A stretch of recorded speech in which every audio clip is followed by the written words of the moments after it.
video look like this to this. What's up everyone? In this video we're going to be talking about how to remove the background without any form of green screen. And it's going to be a very simple process, so make sure you guys follow along for all the tips in this video. For starters, I would say if you have something complex with multiple moving objects, multiple different colors, maybe you want something specific and that's like smaller in the frame, I would highly recommend you use the rotoscope tool in After Effects, as this tutorial is for basic background removal. It is not for something super complex. So step number one, go ahead and add your video that you want to remove the background from to your timeline. So I already did that. Next, what you guys want to do is go ahead into Effect Controls.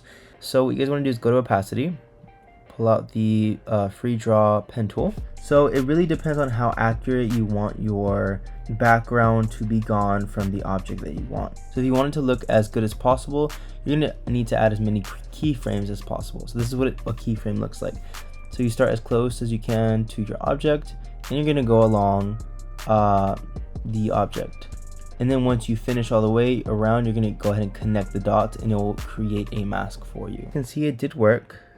Tracking is actually pretty good, and I think it's more so lucky just because the lighting was great, the background was blurred, whatever. So if we added our background, let's see right below it, for example, once we go back in, we can see it looks decent, looks all right. But if we wanted to fix it just a bit more, what we can do is we can also go inside the mask settings. Also, sometimes like you didn't really do a good job of either you added too much of the background or it looks bad. So what I usually do is I check the mask expansion and I expand it either more or less depending on how much I need. So I would say I put a little less, and that way some of the background won't be in it.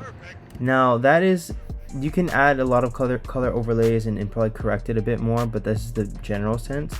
And let's say that your edits weren't as good and it mostly looks good, but sometimes it has like fuzzy stuff like there. So what we want to do is go ahead and click mask, and we're gonna have to edit it manually, but then we're gonna see if the AI can catch up. So in order to fix it, we're gonna just try to put the keys a bit closer, or the pinpoints a bit closer, so that way we won't show as much green. And I know this is a bit tedious, that's why I would prefer doing this on After Effects, but it does work.